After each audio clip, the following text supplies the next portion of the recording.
station, this is Houston. Are you ready for the event? Hello, Houston. The Expedition 63 crew is ready for the event. JSCPAO, this is Mission Control Houston. Please call station for a voice check. Station, this is JSCPAO. How do you hear me? JSCPAO, loud and clear. Great. We'll start this off with a question from Twitter. It's probably for you, Chris. It's from Rick. When they opened the hatch, did Dragon have that new car smell? It absolutely did. In fact, there was a little bit of space smell in the vestibule. And then when we got that hatch open, you could tell it was a brand new vehicle with smiley faces on the other side, smiley face on mine, just as if you had bought a new car, the same kind of reaction. Wonderful to see, my friends, and wonderful to see a brand new vehicle. All right, we'll start off with a question from Bill Harwood, CBS.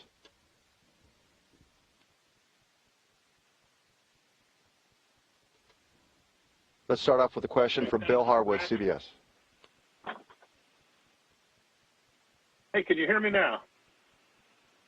Testing 1, 2. Could you guys hear me now? I'm clear, Bill. Okay, sorry about that. I just want to go back to what Bob was saying yesterday, describing the ride uphill. You were comparing it a little bit to shuttle. I was more interested in how did the first stage of the Falcon 9 feel compared to the shuttle when it was on solids? How did the second stage feel? You made it sound like maybe it was a little rougher than the shuttle on the main engines. And just wondering if there was ever a point in there when you looked over at Doug and went, wow, this isn't quite what I was expecting.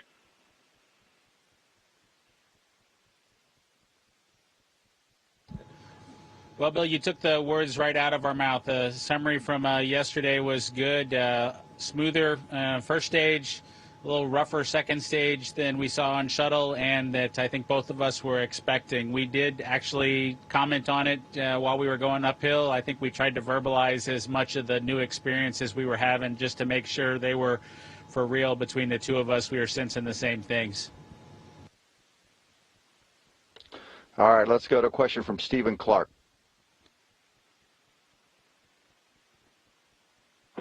Hi, thanks for taking my question. Stephen Clark from Spaceflight Now.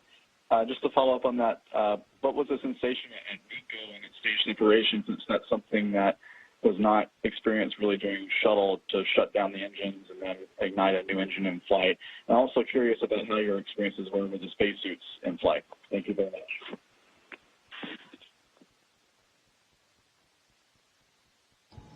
I think the question was about the difference with staging between the space shuttle and the Dragon, since we didn't shut down the main engines on the space shuttle like we went through for first stage and second stage. There was a significant difference between the solid rocket boosters on the shuttle and that second stage, and so I think we all definitely felt that separation and heard the clunk associated with it. Doug and I both commented on, I think Doug commented on it first, that we did feel some early zero-G when we came off of the first stage, and we're getting ready to transition to the second stage, and then we felt that second stage light. And I think the next question was about the suits. And let Doug, if you want to talk a little bit about our experience with the suits. Yeah, the suits in general, Bob and I have had a ton of time in those suits. I bet you we've donned and doffed those suits a couple hundred times. So the suits themselves, if you're not familiar with them, they're custom designed and custom fitted, so they're very comfortable. They were actually much easier to get in and out of in zero-G, as we figured out over the course of the 2 days. And yeah, we complimented the suit team. Those things worked very well, and everything we expected going uphill.